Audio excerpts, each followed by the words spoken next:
Okay, we are going to go back to the phone, or we're going to go back to IQ Al Rizzoli. He is going to join us here on, there he is, IQ.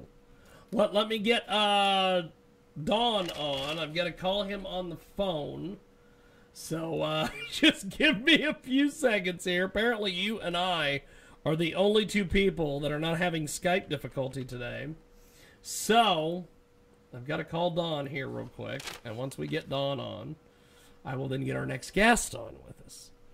But hopefully Dawn will be able to get with us here. I'm calling him on the... He gave me a phone. Hello there. There we are. Okay, I've got you. And let me... I'm on. There's no one else. Who is it? It is Don Mazzella. he is joining us on the phone today. And then IQ. Who do you think, for God's sake? Oh, how are you, IQ? I'm still alive, but I'm angry. Well, maybe you ain't the only one. Maybe our next guest will make sure that lovely woman. Yes, yes. Hi, let me get through the introduction here. This is IQ. We have IQ Al Rizzoli. This is IQ. We have Don Mazzella. But short IQ is easier. And we have IQ. I think Jiggy has put us all together. Yes, I've got on the air soon. I've got everybody. Oh, I've got everybody here. All and right, well, I'm on standby. yes. So am I. And so is IQ. Okay, there we are. Okay, Jiggy is on, but we can't hear him. there we are. We can't hear you. You can't hear me? What? Look at him. Oh my God. We can't hear him. There. Can you hear me now? Yes. It's technology, and I can't stand any of it. I wish we could go back to the typewriter. We have got a great guest joining us today. We have Don Mazzella with us. He is our co-host each and every Thursday. We have IQ Al Rizzoli, and we have today someone who is probably going to give us a break from all this crazy political stuff. Loree Bischoff is with us. We just got done chatting with Rick Gates, the from the Trump campaign, and he's talking lawsuits and all sorts of things. And all I want to do is just take a break from politics and talk to Loree. How are you, Ms. Bischoff? I'm doing really well. How are you, Jiggy? Pretty good, actually. Now, you have got a series of books out there. You've got your podcast. Tell me and Dawn and IQ a little bit about your latest book. So it's an ebook, which is on my website, and it's downloadable, obviously. And it's called the Foodprint Plan, your blueprint for a healthy eating lifestyle. And I created this because I don't believe in diets. They don't work. They're not lasting and effective. And so this is for people that are really trying to switch into a permanent new healthy eating lifestyle so that it's not just a phase. Okay. And so I created this with there's some really great exercises in there that I use with my private coaching clients. So it's not just a recipe book with food. It actually helps you go through some mental fitness, if you will, in order to get mentally prepared to make a change. And then that way you've got a lot more likelihood of succeeding in maintaining a lasting change rather than, it works for a couple of weeks and then you give up. Dawn, I'm going to start with you. That sounds evidently better than fad diets. I for one, want to know more. Yes. Tell us a little bit more here, Loree. Yeah, so, well, the thing is, here's my big, what I'm really hung up on this year is I see a lot of greed for power, greed for money, greed for control. There's just a lot of greed running rampant, and that's not anything new, but it seems like to really be in our faces extra this year. And I think that it's really important that people start shifting their focus on what they're going to be greedy about Yes. And shifted over to amassing health. So getting greedy about amassing a lot of good health, because really without decent health, everything else doesn't really matter at the end of the day. You know, you can be the wealthiest, most powerful person on the planet, but if you are in ill health and not well, and you're not feeling well, you can't really enjoy your life. You can't really contribute the way you should be. Your life just is going to suck. I don't care how much money you have in the bank. So health is kind of the platform, right? It's the foundation of everything. Without it, nothing else really is going to make, nothing else can really make you happy if you're not healthy. That is fantastic. We have Loree Bischoff with us today. She joins us live here on our big broadcast. And so IQL Rizzoli, sitting here listening to Loree, do you have any questions for the great Loree Bischoff? Oh, no, really, I agree with her. I eat moderately. I believe everything to be in moderation. Yes. I never exceed food. I mean, literally, every time I go out for dinner in a restaurant, after the starters, I can't finish the main meal. So I take away. And the takeaway meal, I eat it over a period of 2 to 3 days.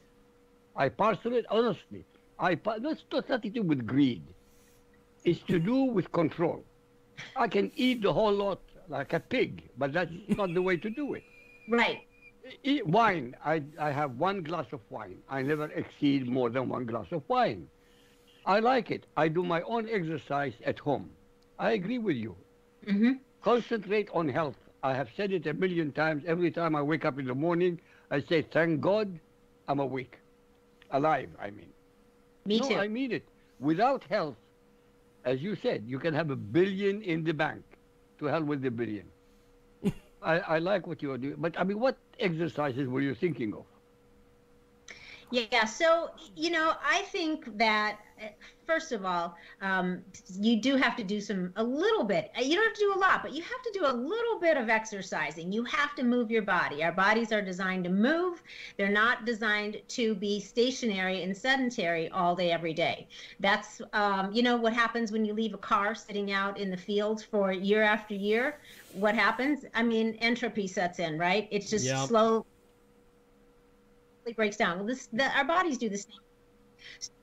You've got to move, and it doesn't have to be an hour of extreme exercise. But if you can do 15 or 20 minutes of something, even if it's just a brisk walk or dancing around your living room, I mean, you have to move, and that goes a long way as long as you're consistent, because consistency is key. Just like moderation is key, like you were mentioning, IQ, because it doesn't mean that you have to be on an extreme diet and never have any of the, the sin food, the things that most of us love, the treats. But those are the exception to the rule, right? The rule is you give your body the right kind of fuel so that it can do what it's designed to do, which is, basically heal itself and thrive.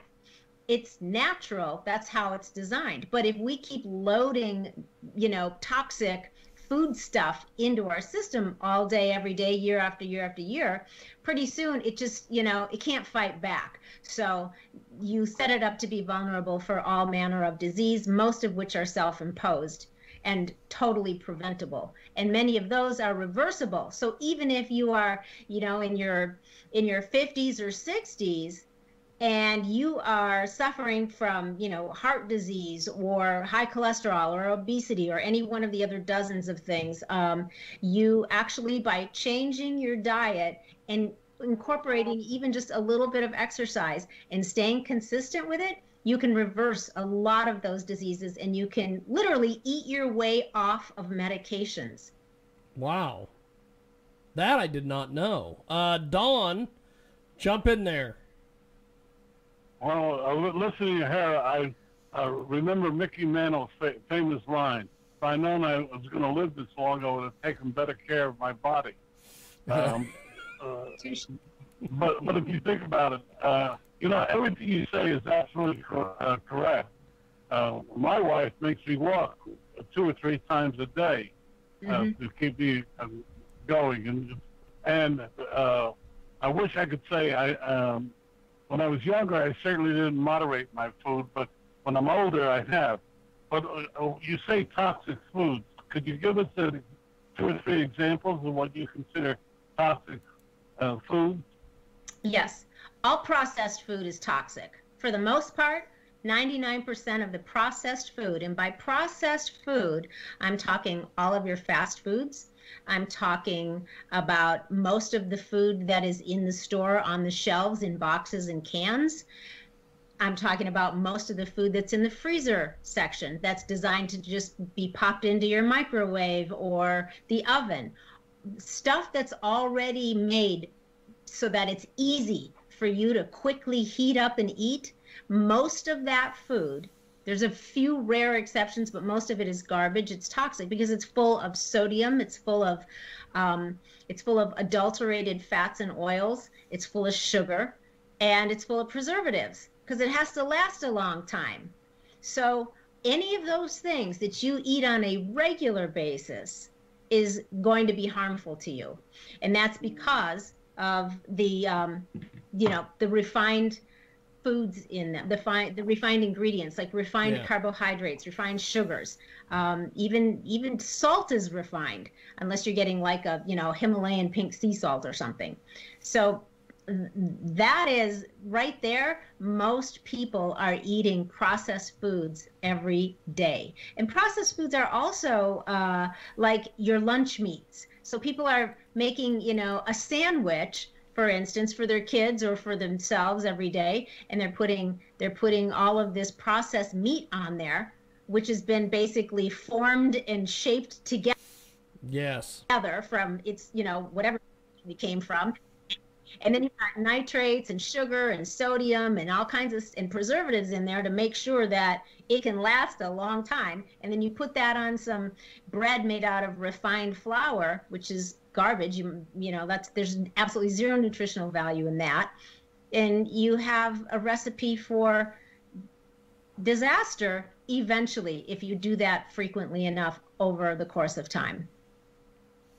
Oh, if I could just jump and ask a question.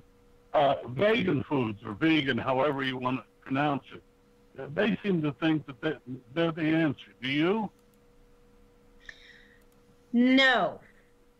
Thank God you said that. It's the most repulsive food I've ever eaten. Yeah, here's the problem with a lot of vegan food. There are a lot of good choices out there, and I think if you're a vegan and you're thriving, with your vegan diet, more power to you. That's awesome. Yeah. However, the pre-made foods, again, they fall victim to the same problems that non-vegan food falls victim to, which is they have to put something in there, A, to make it taste good, and B, to give it shelf life. So usually if you grab a box or a carton or a frozen package of vegan food, let's just say vegan cheese, for example, and you look at the ingredients, what you're going to find in there is because they can't use animal fat, so you're going to find some other form of fat or oil, and that fat or oil that's in there is garbage oil. I've never ever turned over a package of vegan food, whether it's vegan meat or vegan cheese or whatever, that doesn't have at least one garbage oil in it, like canola oil, for example. There you go. That's like in everything, and it's a horrible toxic oil that's been overly processed and adulterated, and made to last a long time in a clear bottle exposed to light on a shelf in a store. So your body doesn't know what to do with that, because the molecular structure has been so altered in the processing that now your body's like, I don't know what to do with this. It's just really harmful. It's very taxing to our system to do that all the time. Can I just jump in? One more question? Yeah, go ahead, Don. When I meet people who are vegan, you say vegan, whatever, their skin always looks so appealing to me, and so does eating those foods they always seem sickly to me. They never seem. Yes. Yeah. Yeah. What do you say to that? Yeah, I think that there are a lot of well-intentioned people that feel like, maybe morally they don't want to eat animal products. And I get that. If that's your thing, I understand that. But what happens is a lot of times people will go down this extreme eating path of, like being vegan, but they don't do enough research and enough homework to make sure that they're getting the variety of things that they need for optimal health. Yes. So they're getting a few things, but they're missing a lot because they haven't done an equal replacement of what they're not getting from animal foods. So I'm good. So glad to hear you say that, because I just look at them sometime and I say, "Are you sick?" And they say, "No, I'm in great health." And I look at them and think they're on their last legs. Yeah, it depends. And depending on how long they've been a vegan, they may be in great health right now. And, they may figure things out and adjust as they go. But as they get older, if they're lacking a lot of key things, they will also still be vulnerable to some sort of, ill health. Because, your body needs certain key things. And if you're not getting it, it'll take a licking and keep on ticking for a long time, right? But eventually something is going to happen to cause it to, rear up and say, "I can't take this anymore." You gotta have some meat every once in a while. Something. But let me ask you a question. I'm a meat and potatoes man. I'm not going to make any bones about it. But why is it that people say you shouldn't eat meat when certainly our ancestors did? And look where we ended up right here today. Mm-hmm. I mean, and if you look at societies that are vegetable-based, they don't seem to survive. They always end up adding a hunter-killer part of their society. Mm-hmm. Would you care to comment on that? Yeah, I think that I personally do not have a problem eating meat. I think that I know for Eric and I, we typically don't eat very much meat, and that's only because I just know my body has more energy and it feels better when I don't eat a lot of meat. Yeah. So maybe once a week we'll have red meat, or twice a week sometimes, depending. But other than that, we're mostly more drawn to seafood, fish and seafood. But when we do have meat, here's the thing. Most people are eating too much meat, and they're eating too much bad meat. Like I said, processed meats, or they're eating fast food, hamburgers, that kind of meat, or they're eating just not high quality meat. There's nothing wrong with eating some meat if you can find something that's a good quality and you are just not eating it in excess. You don't really need to eat meat every single day. And for a lot of people, it's twice a day. There's meat in breakfast and or lunch, and then there's meat at dinner. That's a lot. And part of that is just because that's harder to digest. And so your digestion is really, really key. And meat is something that will oftentimes sit in your gut for a long time, like weeks. And so when you have food that's not moving through your system on a regular basis, that sets up an environment for disease and unwellness, because that stuff basically, putrefies in your system. So you are literally getting toxic from the inside out because you're not eating clean enough to move everything through your system.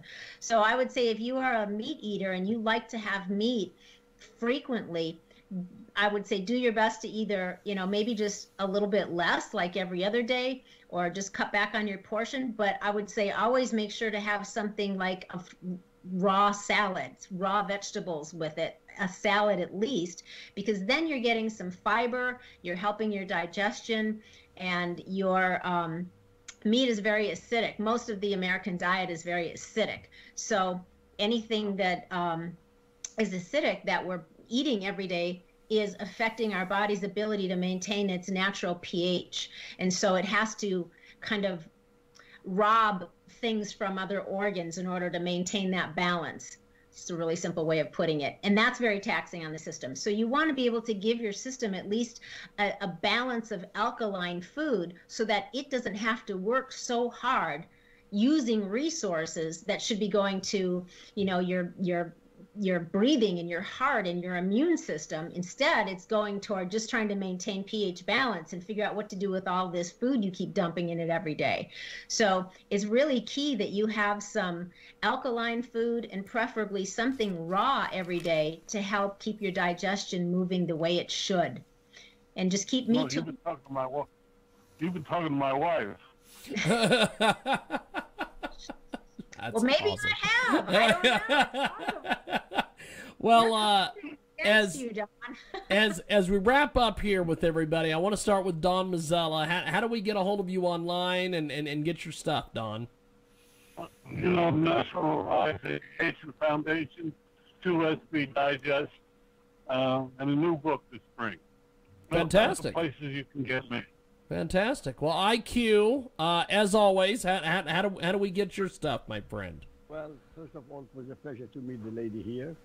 And Thank I agree about the salad. I eat raw salad every single day, lunch and dinner. Yay, me too. Yeah. And all you have to do is Google my name, Al Rassooli, ALRASSOOLI, and that's it. You know, IQ, that's never tested with you. IQ always, he never plugs his books. He just always wants people to Google him. That's fantastic. Well, Loree, it's been an honor and a privilege. How do we get your latest book and get the podcast and everything? Yes, so the podcast is We're Talking Shift, and it's on iTunes and Spotify and Google Play and probably a couple other places. It's also on, we started going to video a couple months ago, so now it's on my YouTube channel as well. So you just go for Loree Bischoff. And then my website is Loree Bischoff, LoreeBischoff.com, and my books are all there, and that's where people can find out about private coaching with me, and they can find everything they need on there. Fantastic. Well, Loree, it's been an honor and a privilege. Thanks for chatting with me and the gentleman today, and we will talk to you soon. And Don and IQ, I will talk to you next week. Okay, that was the quickest 22 minutes we've had in a long time. Thanks, everybody. There they go. Loree Bischoff and, of course, IQ Rizzoli and the fantastic Don Mazzella. And